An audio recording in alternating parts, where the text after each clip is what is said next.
Hey, Joe from Cloud App.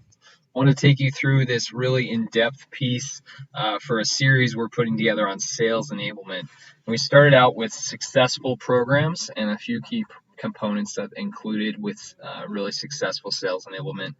First is focus. Really, as an organization, you need to have that cultural focus on having a sales enablement foundation in place.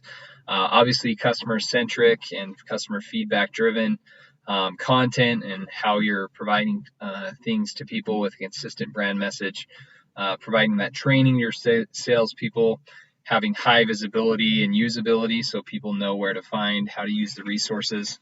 And then lastly, tracking and measurement. So making sure that you're actively seeing what is working, what's not, and always evaluating, iterating on it. So this is the start to a series on sales enablement. I hope you enjoy it and that this post is useful to you.